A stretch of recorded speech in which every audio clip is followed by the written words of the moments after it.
하나님의 말씀은 요한계시록 11장 3에서 6절입니다. 같이 합독합니다. 내가 나의 두 증인에게 권세를 주리니 그들이 굵은 베옷을 입고 1260일을 예언하리라. 그들은 이 땅의 주 앞에 서 있는 두 감람나무와 두 촛대니 만일 누구든지 그들을 해하고자 하면 그들의 입에서 불이 나와서 그들의 원수를 삼켜버릴 것이요 누구든지 그들을 해하고자 하면 반드시 그와 같이 죽임을 당하리라.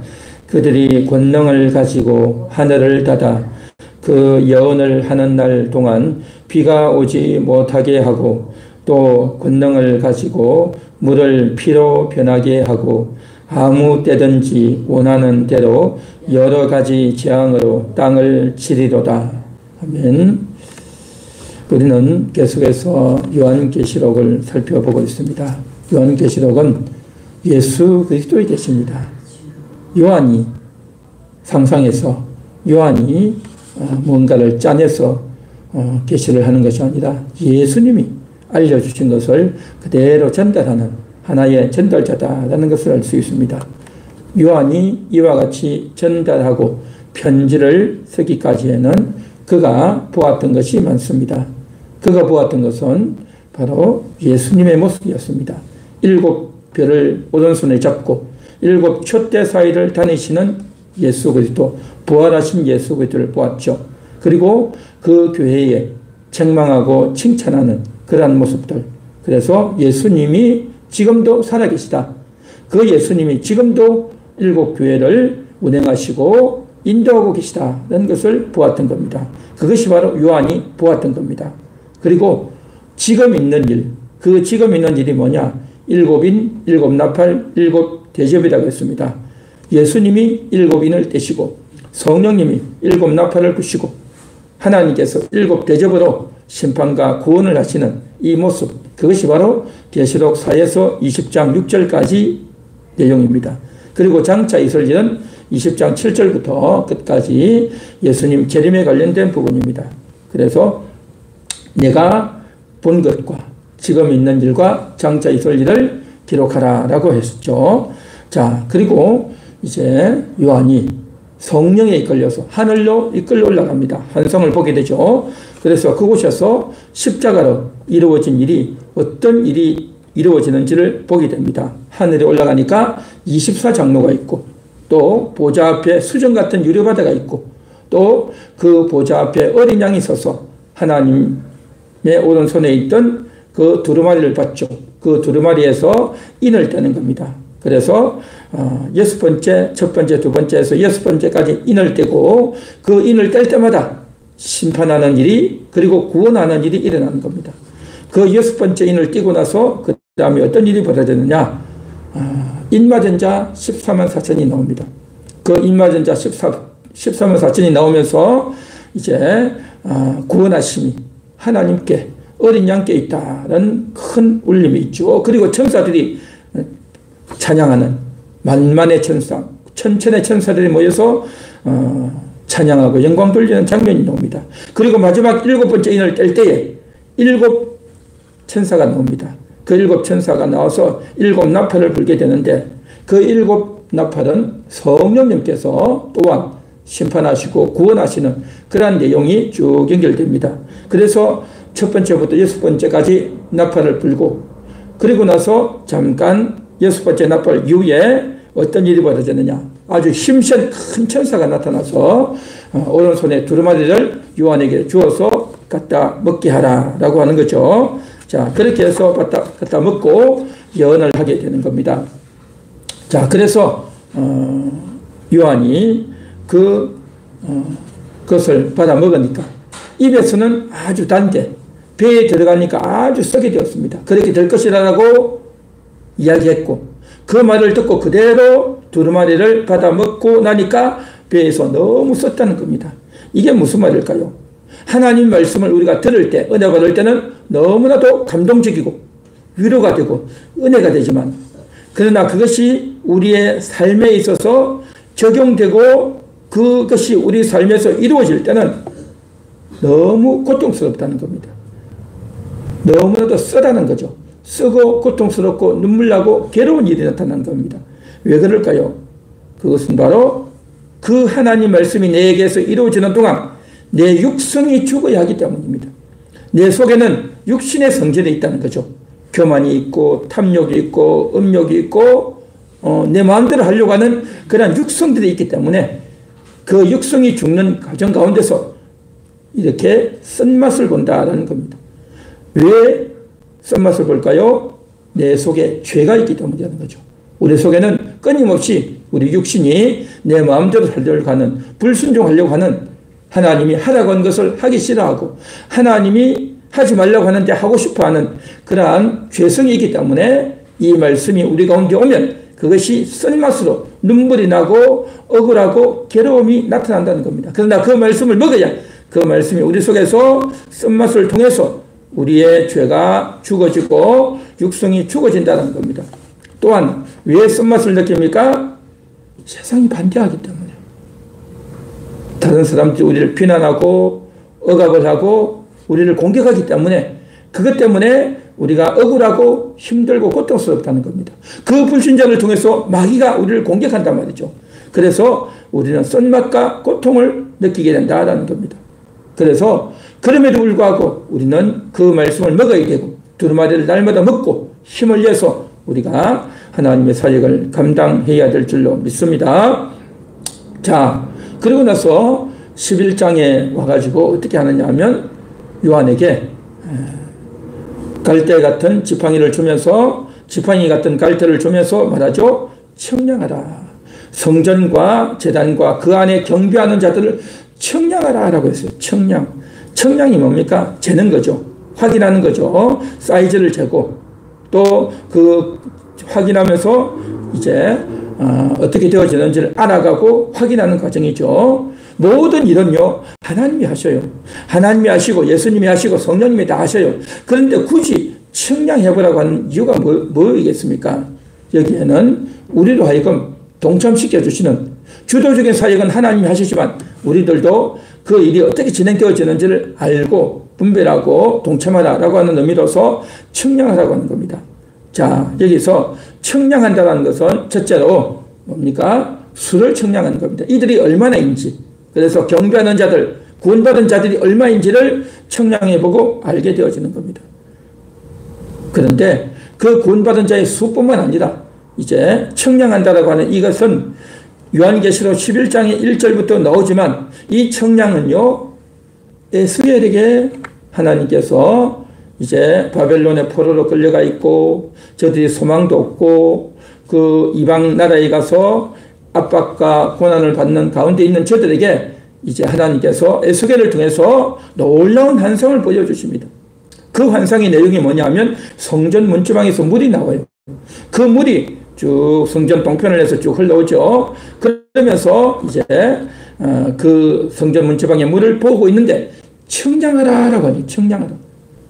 그래서 어떻게 청량합니까? 1,000척을 청량하니까 물이 발목까지 오르고, 또 1,000척을 청량하니까 물이 무릎까지 오르고, 또 1,000척을 청량하니까 물이 허리까지 오르고, 또 1,000척을 청량하니까 물이 너무 많아가지고 큰 강물이 되어서 사람의 키를 넘고 사람이 헤엄칠 수 없는 큰 물이 됐던 겁니다.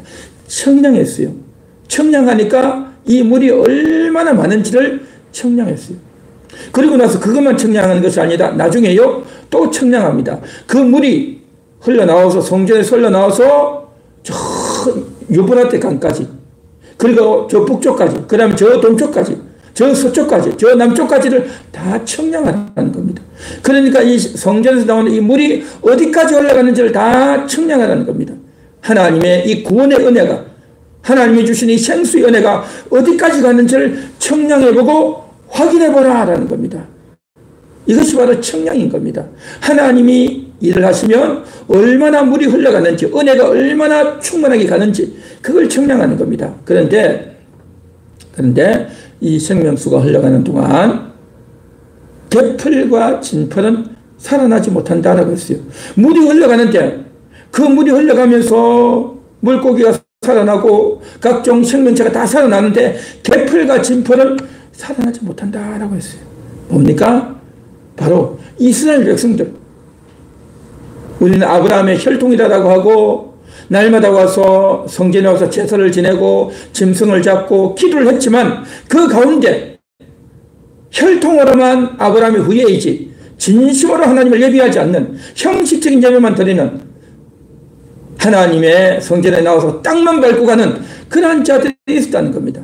그들은 겉으로는 멋있어 보이고 재산도 있고 지위도 있고 대단한 영향력이 있지만 진정한 믿음은 없는 자들인 겁니다. 그래서 저들은 하나님의 구원을 받지 못하는 그러한 자들이라는 겁니다. 몸만 와 있지 그들의 진심은 하나님을 믿지 않고 섬기지 않는 그런 자들이라는 거죠. 그래서 지금 그들을 청량하라고 하면서 그렇게 청량하면서 하나님의 은혜가 얼마나 흘러가는지를 보면서 하나님의 놀라운 역사가 하나님의 회복의 역사를 보고 있는데 그로 통해서 많은 생명이 살아나는데 살아나지 못하는 자들이 있는 걸 청량하면서 알게 됐단 말이죠. 이것이 에스겔의 청량이었습니다. 오늘 제 사도 요한 역시 청량합니다. 하나님의 놀라운 그 은혜를 통해서 청량하는데 그 청량을 통해서 계시록 11장 1절 2절에서 쭉 나오는 게 뭐냐면 하나님을 경배하는 자가 있는가 하면 성전 안에 들어와서 하나님을 경배하는 자가 있는가 하면 또한 성전 바깥 마당들은 청량하지 말라라고 했어요. 청량하는 데가 있고 청량하지 말아야 될 때가 있단 말이죠. 청량하지 않는 곳은 어떤 곳이냐? 이방인에게 좋다는 겁니다. 이방인들이 집 밟는다는 겁니다. 42달 동안 집 밟는다는 거죠. 그러니까 청량을 해서 뭘 하겠다는 겁니까? 하나님을 진실로 경배하는 자와 청량을 해서 이방인과를 쫙 구분을 한다는 겁니다. 청량하는 목적은 뭐냐? 에스겔이 청량해가지고 요한이 청량해가지고 그가 에스겔이 요한이 어떤 실력을 보이고 저들과 뭔가 싸우고 뭔가 어떤 일을 하는 것이 아니라 청량을 해서 확인하고 구분하고 분별하는 그러한 목적으로 청량을 한다는 겁니다. 누구에게 생명이 흘러갔는지 누구에게 생명이 흘러가지 않는지 그리고 그 생명이 흘러가고 하나님을 진정으로 경배하는 그들은 누구냐? 성전 안에 있는 자란 말이죠. 그런데 성전 바깥에 있는 이방인 뿐만 아니라 형식적으로는 혈통적으로는 아브라함의 후예이지만 진정으로 하나님을 믿지 않는 메시아를 기대하지 않는 입으로만 형식적으로만 하는 그러한 자들은 누굽니까? 바깥에 있는 자들이라는 거죠.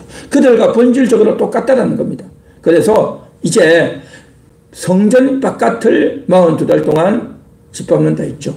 그러니까 청량하지 않은 그러한 자들, 구원의 수에 들어오지 않는 그러한 자들, 하나님의 그 구원, 그 생명을 받지 못하는 그러한 자들이 성전을 박해한다는 겁니다. 성전 안에 있는 자들을 박해한다는 겁니다. 이것이 바로 11장 1절과 2절의 말씀이었다라는 겁니다. 그래서 그들을 42달 동안 짓밟는다라고 했죠. 그 42달이라고 하는 것은 날수로 치면 어떻게 됩니까? 3년 반이죠. 그 3년 반 동안 하나님이 정하신 기간인 겁니다. 이것은 수치적인 개념으로 3년 반이 아니에요. 이스라엘은요, 박해를 엄청 받았어요. 애굽에게 박해받고, 아수르에게 박해받고, 아람에게 박해받고, 바벨론에게 박해받고, 헬라에게 박해받고, 로마에게 박해받고, 박해받은 수를 치면요, 엄청난 많은 세월이에요. 어떻게 3년 반이 되겠습니까? 근데 그것이 3년 반이래요. 이 3년 반은 우리 인간의 역사상 3년 반이 아니라 하나님이 정하신 횟수인 겁니다. 하나님이 정하신 횟수에 그 3년 반의 박해가 있다라는 것이 지난주까지 말씀이었고 오늘 3절에서는 이런 말씀이 나옵니다.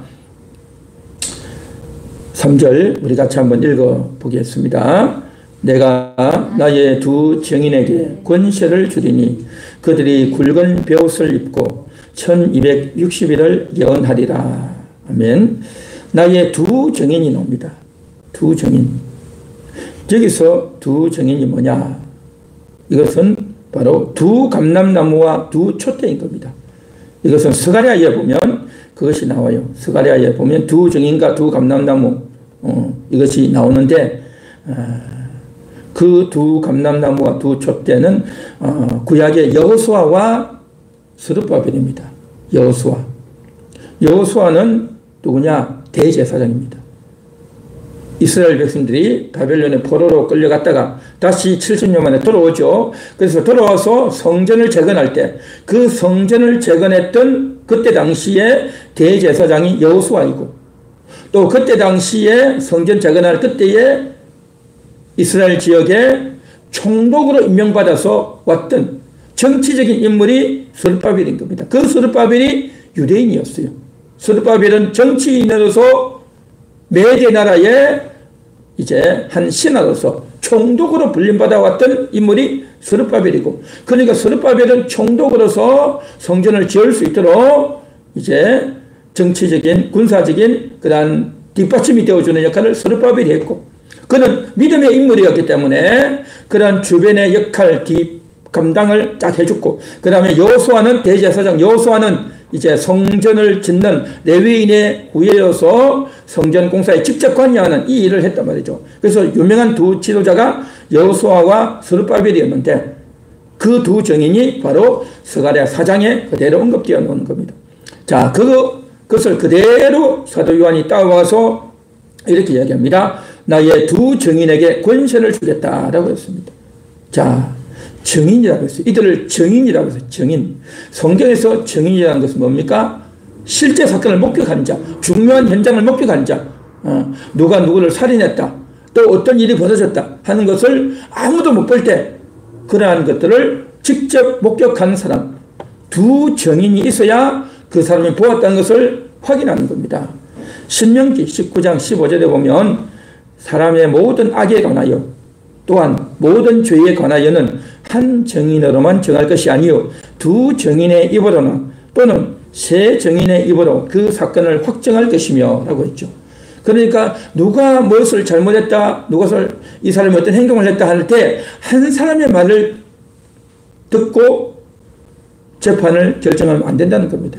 왜냐하면 그 사람이 잘못해서 엉뚱하게 볼 수 있고 또 거짓말을 할 수도 있고, 그렇기 때문에 두 사람이 이상이 봐야 된다는 거죠. 두 사람, 세 사람 이상이 보고 이건 틀림없다 확인합니다 해서 그 사람의 말이 일치해야 된다는 거죠. 이 두세 사람 이상의 말이. 그래야 틀림없구나. 그러니까 틀림없이 많이 물어보겠죠. 어떻게 봤냐, 어디서 봤냐, 어떤 일이 있었냐, 이야기를 하다 보면 사람이요 틀림없는 일이면 말이 일치해야 돼요. 그런데 한 사람, 두 사람 말이 서로 다르다, 생각이 다르다 해버리면요 안 되는 거죠. 그러니까 자기 그 말을 하면서 자기 느낌이나 견해나 자기 해석을 하는 게 아니라 정말 본 것 그대로를 이야기해야 되는 겁니다. 이게 바로 정인이란 말이죠. 그래서 정인은 두 사람 이상이어야 된다. 이것이 성경에 하나님께서 일러주신 그러한 규칙이죠. 자, 그런데 오늘 여기에 두 정인이 나온다는 거죠. 두 정인. 그 두 정인은 바로 스가랴에 있는 스룹바벨과 여호수아를 이끌어온 그러한 내용이다라는 겁니다. 그래서 정인을 할 때는, 하나님의 일을 할 때는 두 사람이 나와야 된다는 것이 구약에도 나오고 신약에도 나와요. 예수님께서 제자들을 보낼 때, 전도하러 보낼 때, 70인을 보낼 때도 두 사람씩 보내는 겁니다. 두 사람씩 보내서 한 명이 말씀을 전가하면 한 명이 기도하고, 또 한 명이 말씀을 전가하면 내가 확실하다, 저 사람의 말이 맞다 라고 또 이제 따라주고 동의해주는 그러한 역할을 해야 된다는 거죠. 그래서 구약이나 신약은 정인을 세울 때 반드시 두 사람 이상을 세운다는 것을 우리가 기본적으로 알아야 됩니다. 자, 그래서 요한계시록 11장에서는 이와 같이 복음을 전하는 정인된 복음의 사명자가 된 이 사람들을 언급하고 있는데, 11장 1에서 3절에서는 이제 구약의 정인들이 복음의 사명자가 된다 하는 것, 그 다음에 4, 5, 6절에서는 권능으로 그 사명을 감당하게 된다. 그리고 7, 8절에서는 구약 정인들이 십자가에서 그리스도와 함께 죽는다. 그리고 9에서 11절에서는 죽었던 저들이 다시 부활한다. 그리고 12절에서는 저들이 또한 하늘로 올라갔다, 승천한다. 15에서 18절에서는 이제 저들이 하늘에서 찬양한다 하는 이 사명자에 대한 내용들이 쭉 언급이 되고 있습니다. 자, 요한은 10장에서 조금 전에서 그렇게 말했죠. 10장 11절에 그랬죠. 10장 11절 한번 같이 보겠습니다. 그가 내게 말하기를 내가 많은 백성과 나라와 방언과 임금에게 다시 예언하여야 하리라 하더라. 다시 예언한다. 이게 뭡니까? 증인이라는 거죠. 이게 바로 사명자라는 거죠. 그러니까 요한에게 사명자의 증인의 사명이 있다. 그 사명을 주셨던 것이죠. 자, 그래서 이제 구약의 예언자에 이어서 신약의 예언자가 이어서 사명을 감당해야 된다는 겁니다. 이것은 구약이 먼저 나오고 신약이 나오는 겁니다. 그래서 구약의 증인을 이어받아서 신약의 증인들이 일을 해야 되는 겁니다. 구약의 증인 없이 신약의 증인이 자기 마음대로 할 수 없는 거라는 거죠. 그러니까 하나님 나라의 큰 관점에서 보면 뭡니까? 구약의 증인을 이어받아서 신약이 뛰어야 돼요. 마치 우리가 달리기 시합을 할 때, 계주 시합을 할 때 어떻게 합니까? 먼저 달려온 선수가 바톤을 넘겨주는 겁니다. 그리고 그 바톤을 받아서 뛰어야 되는 거죠. 자기가 급해서 바톤 안 받고 그냥 뛴다. 또 바톤을 받으려고 하다 바톤을 놓쳤다. 그러면요, 실적인 겁니다. 반드시 바톤을 받고 달려야 되는 거죠. 마찬가지로 신약의 증인들도요, 반드시 구약의 증인의 사역과 삶을 그대로 이어받아서 달려야 된단 말이죠. 그래서 오늘 이 본문이 나오는 겁니다.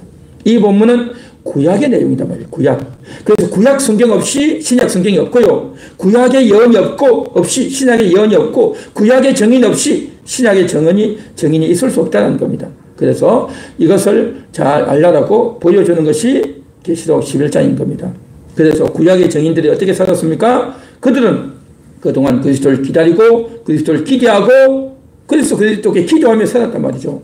그래서 저들이 두루마리 말씀을 받아 먹고 저들이 구원을 얻고 거듭났단 말이죠.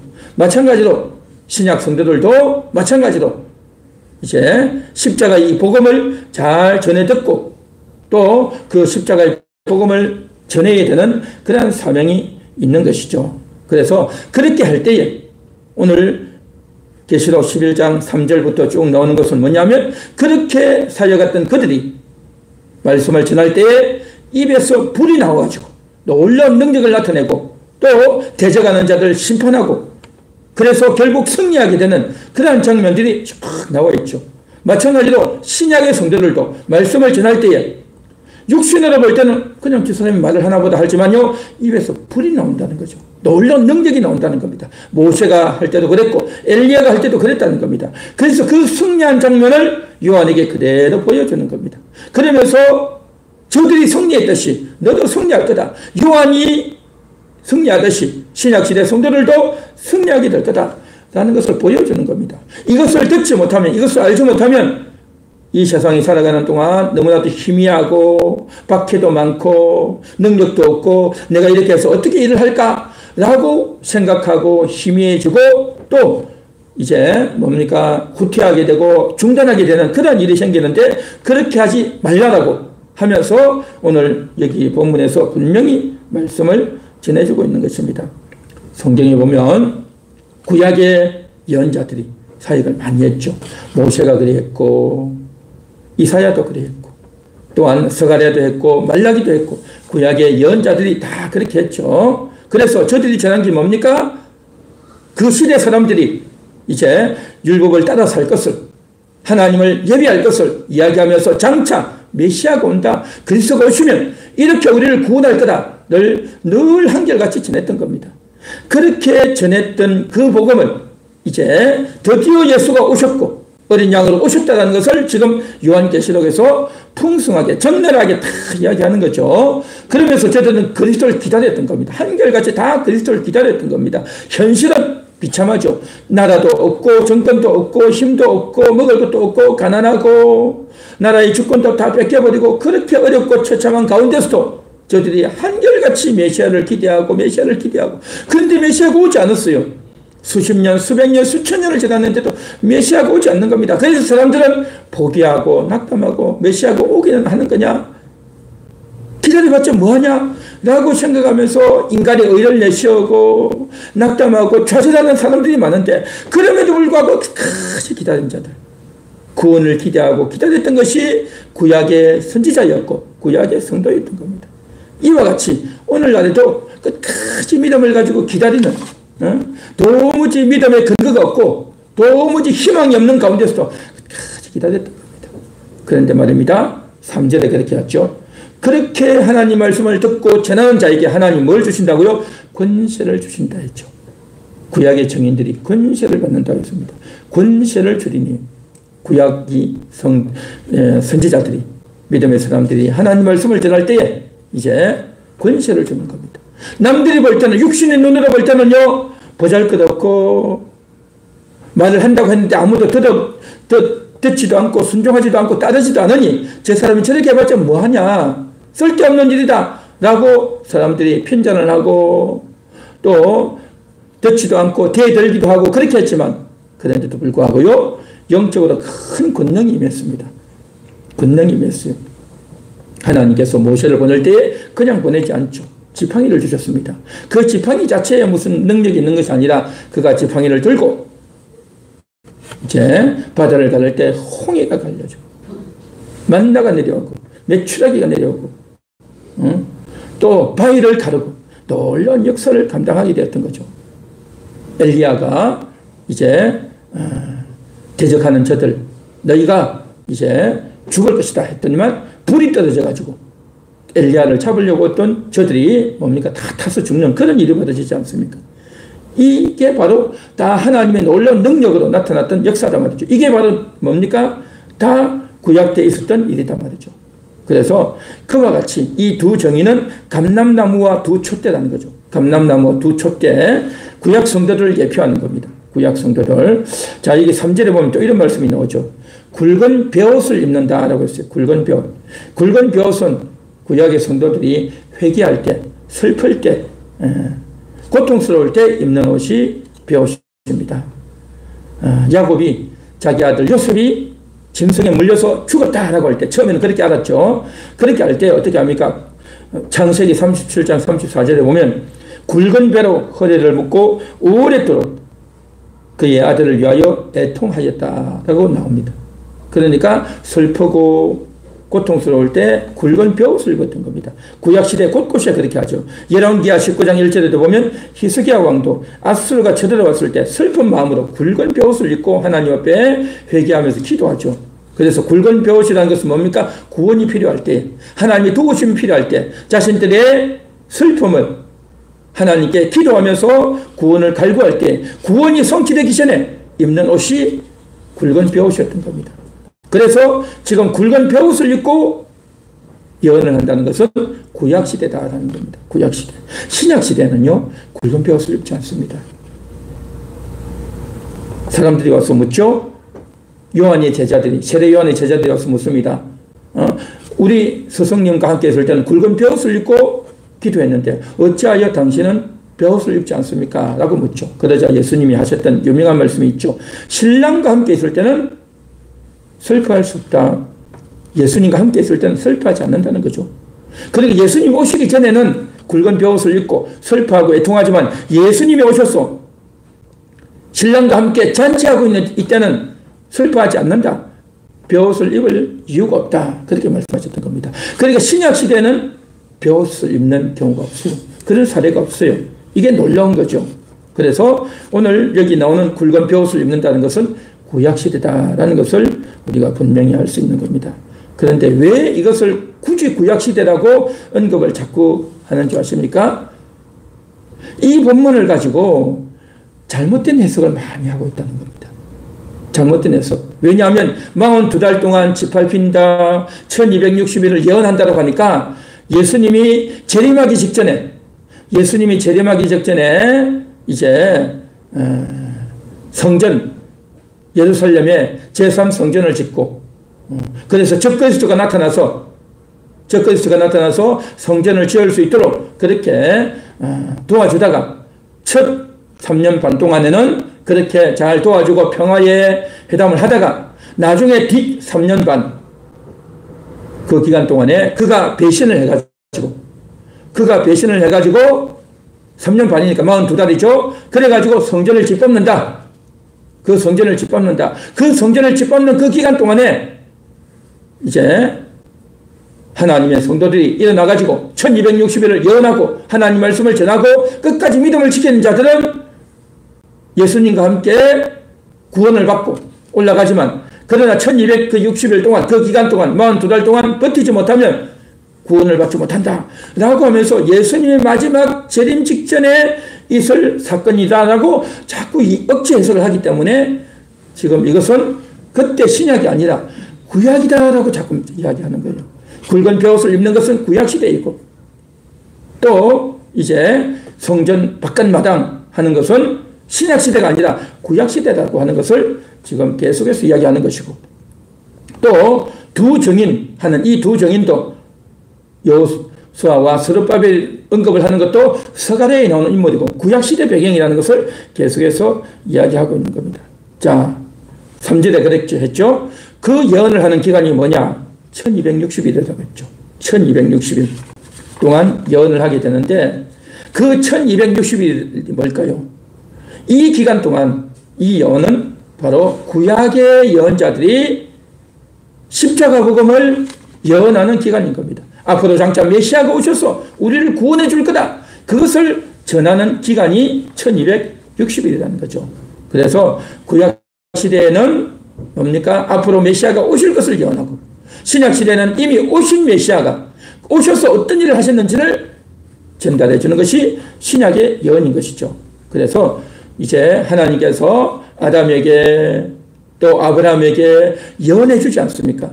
그래서 가죽옷을 입히시면서 이제 메시아가 올 것을 예고하셨던 거죠. 아브라함에게도 복음을 전하면서 장차 너로 말미암아 만민이 복을 받을 것이다, 그렇게 예언해 주지 않았습니까? 그 예고한 대로 그리스도께서 오셨고, 그리고 그 예고한 대로 아브라함에게 약속한 대로 그리스도가 오셨던 겁니다. 그래서 아브라함이 나의 때 볼 것을 기뻐하였다라고 했는데 그 내용이 그대로 이루어진단 말이죠. 자, 그런데 그 기간이 뭐냐? 1260일이란 말이죠. 1260일. 그래서 예언하는 기간이, 구약 시대의 사람들이 예언하는 기간이 1260일이고 신약 시대 성도들도 예언하는 기간이 1260일이다라는 거죠. 자, 그러면 1260일이면 날수로 따지면 42개월이죠. 42개월이면 3년 반입니다. 3년 반이죠. 그래서 1260일, 42개월, 3년 반 다 똑같은 겁니다. 연으로, 달로, 날로 하니까 이렇게 달라지는 거죠. 자, 그러면 왜 이것을 1260일을 예언한다고 할까? 3년 반이잖아요. 모세가 하나님께 부름받은 때가 80세죠. 그가 죽을 때가 120세단 말이죠. 그러니까 그가 사역한 기간이, 적극적으로 사역한 기간이 40년이단 말이죠. 40년인데 왜 3년 반, 1260일로 하느냐는 거죠. 좀 이상하죠. 그러면 3년 반에 11배 이상을 일한 거잖아요. 3년 반에 11배 이상이다 말이죠. 에녹도 어떻게 합니까? 300년을 하나님과 동행했다 그랬죠. 300년. 더 많이 했죠. 그런데 왜 이것을 3년 반 1260일이다 그렇게 말을 하냐 말이죠. 이와 같이 날수를 지정한 것은 하나님이십니다. 날수를 이와 같이 지정하고 또 날수를 정해서 알리는 것은 하나님의 놀라운 뜻이, 하나님의 놀라운 섭리가 있는 것입니다. 하나님은 그 사역의 기간을 다 정해놓으셨어요. 다 정해놓으셨단 말이죠. 오래 산다고 해서 사역을 더 많이 하는 것도 아니고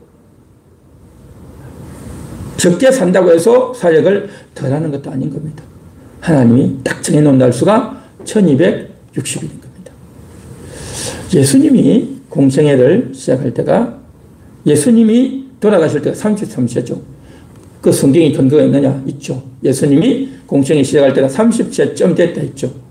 그리고 30세쯤 돼가지고 예수님이 사역한 기간이 3년입니다. 3년인다는 것이 성경에 있습니까? 있어요.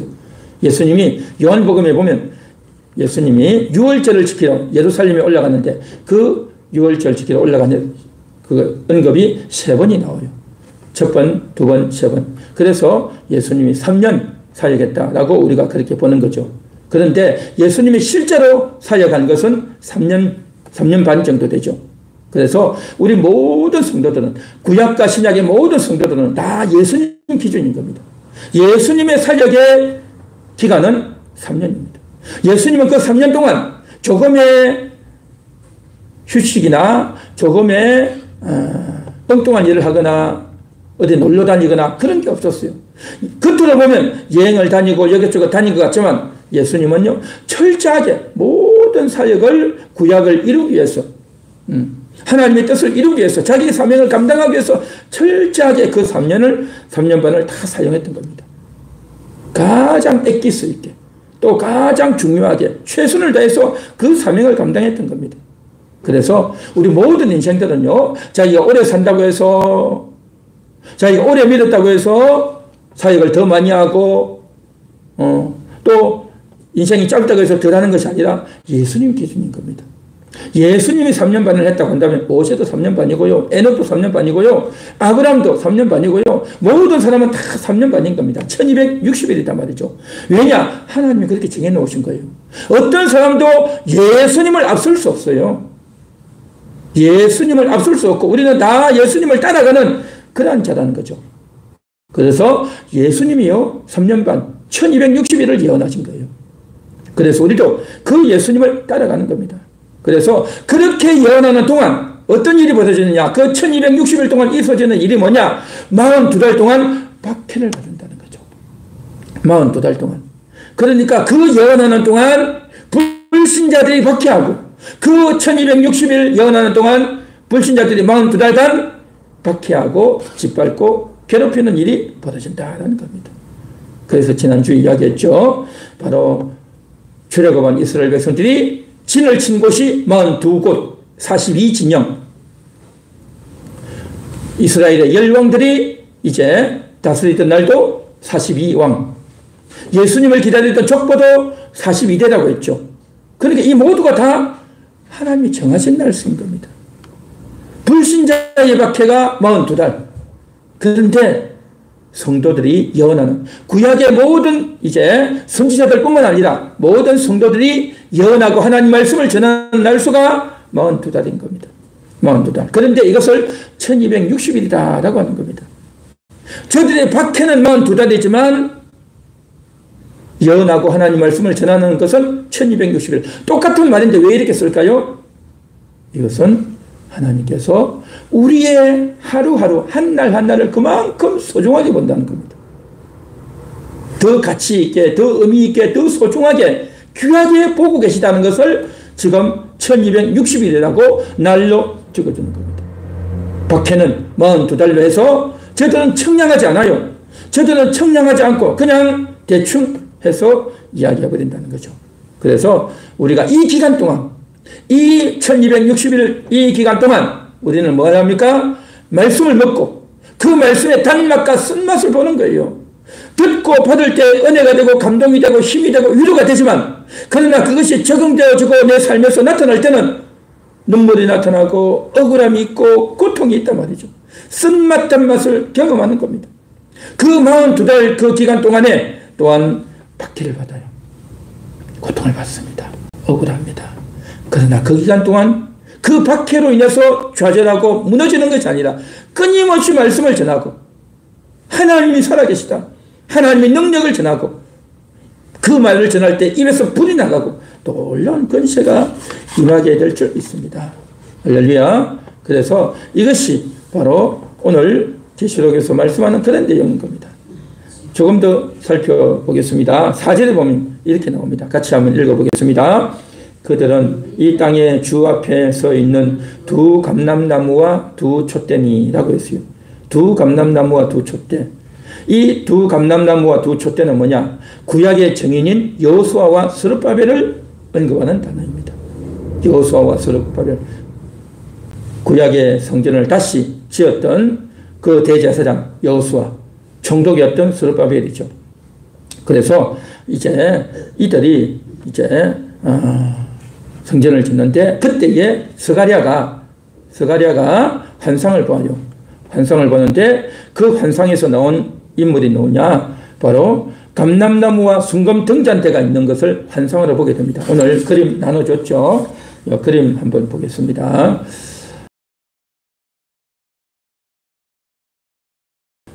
제가 유튜브 영상에는 이것을 나중에 따로 올리도록 하겠습니다. 다시 오늘 말씀을 들으신 분은 나중에 유튜브 영상 보면 그림이 나올 겁니다. 여기 보면 어떻게 나오냐면 왼쪽, 오른쪽에 나무가 나오죠. 그래서 왼쪽에 감람나무, 오른쪽에 감람나무입니다. 그리고 그 사이에 순금 등잔대가 나와요. 순금 등잔대가 쫙 이렇게 나오죠. 맨 밑바닥에 받침이 있고, 그 다음에 그 위에 아주 큰 동그라미가 있죠. 그래서 이것이 그릇이죠. 그릇이고, 그 다음에 그 그릇을 통해서 쫙 이게 관으로 해서 위로 올라가죠. 올라가는 이게 금관이죠. 금관을 통해서 이제 잔대가 올라가는 겁니다. 자, 그런데 어떤 내용이냐면, 왼쪽에서 감람나무가 있는데, 그 감람나무 잎이 밑으로 연결되어 있죠. 그래서 그 금관을 통해서 밑으로 쭉 그릇으로 이게 들어온단 말이죠. 감람나무에서 감람나무 기름이 밑으로 등잔대로 들어간다는 거죠. 금그릇으로 들어간다는 거죠. 왼쪽 감람나무에서도 들어오고, 오른쪽 감람나무에서도 들어온다는 거죠. 그러니까 왼쪽, 오른쪽 감람나무에서 이제 기름이 쭉 들어오고, 그래서 밑으로 쭉 동그란 부분까지 내려오죠. 그릇까지 내려오면 그 내려왔던 그것이 이제 금관을 통해서 위로 이제 잔대로, 등잔으로까지 기름이 또 위로 올라가는 거죠. 위로 올라가서 불을 붙인다는 거죠. 그래서 이제, 감람나무에서 나온 기름이 금그릇에 담기고, 금그릇에 담긴 것이 금관을 통해서 이제 등잔대에 올라가는 그러한 내용을 스가랴가 환상을 통해서 보았던 겁니다. 이것이 바로 스가랴 4장에 나오고 있는 그러한 내용인데, 그 내용을 요한이 그대로 차용해가지고 와가지고 지금 오늘 여기서 이야기하고 있단 말이죠. 그래서 두 감람나무죠. 두 감람나무. 그리고 이제 두 촛대. 이것은 바로 여호수아와 스룹바벨을 상징하는 거다라고 우리가 볼 수 있는 겁니다. 스가랴 4장 2절 3절에 보면 이렇게 나옵니다. 성경에 그가 내게 묻되 내가 무엇을 보느냐. 그러니까 스가랴가 이 환상을 봤어요. 무엇을 보느냐. 내가 보니 순금 등잔대가 있는데 그 위에는 기름 그릇이 있고 또 기름 그릇 위에 7 등잔이 있으며 그렇게 나온다는 거죠. 그러니까 그가 본 것을 이야기했고 그것이 성경에 기록되어 있고 그 기록되어 있는 것을 지금 이해하기 쉽도록 그림으로 이렇게 그려놓은 겁니다. 자, 그렇게 되어 있는데 두 정인이 기름을 받죠. 그러한 내용들이 쭉 나오고 쭉 설명을 했죠. 자, 그래서 감람나무에서 기름이 들어와서 등잔을 밝힌다 하는 내용인데, 여기서 두 정인, 스가랴에서는 스룹바벨과 여호수아였지만 이 두 정인은 결국 어떻게 되어지느냐? 하나님을 닮는다는 거죠. 이들은 하나님, 한 분이신 하나님을 닮는다는 거죠. 그래서 하나님을 닮아서 저들이 온 세상에 복음을 전하는, 하나님 말씀을 전하는 그러한 사명을 여호수아와 스룹바벨이 감당했듯이, 모세와 엘리야가 그것을 감당했듯이 구약의 모든 성도들이 이렇게 사역을 한다는 거죠. 그러니까 자기가 그냥 율법을 좀 배워가지고 자기가 좀 아는 지식으로 이렇게 이야기하는 것이 아니라 그와 같이 하나님 말씀을 전하고 율법을 가지고 또 유명한 모세나 엘리야 같은 그런 선지자뿐만 아니라 구약의 모든 성도들은 자기가 듣고 배웠던 그것을 가지고 남들에게, 주변 사람들에게 이야기할 때 성령이 역사하신다는 겁니다. 성령이. 그래서 감람나무에 이 기름이 들어와서 그 감람나무에서 나왔던 그 감람기름과 또 등잔대에서 나오는 그 빛을 밝히면서 사람들에게 말씀을 전한다는 겁니다. 그래서 이와 같이 여기 나오는 감람나무에서 나오는 기름, 그리고 등잔, 기름과 등잔은 한 세트로 나와요. 세트로. 그래서 한 세트가 나와서 사역을 하게 되어 있는 겁니다. 기름이 부어지고 또 등잔에서 나오는 이제 불빛을 통해서 빛을 밝히고 복음을 밝히고 하나님 살아계심을 밝히고 그렇게 한단 말이죠. 그래서 이 두 정의는 뭡니까? 기름과 등잔이 준비되어 있는 사람. 이 기름과 등잔이 준비되어 있는 사람. 그래서 한 정의는 기름과 등잔, 또 한 정의는 기름과 등잔을 각각 갖고 있는 겁니다. 그래서 모든 정인들이 기름과 등잔을 다 가지고 그렇게 말씀을 전하고 예언을 하고 1260일을 예언하는 그러한 일이 구약시대 모든 성도들에게서 다 일어났다는 겁니다. 그러니까 스룹바벨과 여호수아는요 대표적으로 그 이름을 언급한 것이고 그 사람에게만 해당하는 것이 아니라 구약의 모든 성도들이 다 그렇게 했다는 겁니다. 다 그렇게 했단 말이죠. 그러니까 정의는요 두 사람 이상이라고 했죠. 그러니까 모든 사람들이 다 그렇게 한다는 거죠. 성령의 기름으로 또 이제 하나님 말씀을 믿는 믿음으로 성령의 기름과 말씀을 믿는 믿음으로 이 사역을 한다는 겁니다. 그래서 기름과 등잔을 딱 준비해서 그러면서 말씀을 전하고 그러면서 메시아를 기다리는 것, 이것이 모든 구약시대 성도들의 삶이고 마땅히 그렇게 해야 되는 겁니다. 그래서 마태복음 25장에 보면 예수님이 비유를 알려주시죠. 기름과 등잔을 준비해야 되는 거죠. 등잔에다가 기름을 준비한 슬기로운 5 처녀가 신랑을 만났지만 등잔은 있는데 기름이 없다는 게 뭐겠습니까? 감람나무가 없는 거죠. 기름이 없단 말이에요. 등잔만 갖고 있단 말이죠. 그릇만 갖고 있고 형식만 갖고 있고 기름이 없단 말이죠. 성령이 기름이 없으면 불을 밝힐 수 없고 그 성령이 기름이 없는 자는 결국 신랑을 맞이할 수 없다는 겁니다. 그래서 이것이 마태복음 25장에 나왔던 슬기로운 5 처녀, 어리석은 5 처녀의 비유에서도 그대로 나오듯이 요한계시록에서도 그대로 나오고 또한 스가랴 4장에서 그대로 나왔던 것이 다 하나로 연결되어지면서 이와 같이 구약의 모든 성도들은 기름으로, 성령의 기름으로, 또한 하나님 말씀을 믿는 믿음으로 그렇게 사역하고 한 세트로 사역했다는 것을 그대로 지금 요한에게 알려주면서 그것을 알려주는 이유가 뭐냐 말이죠.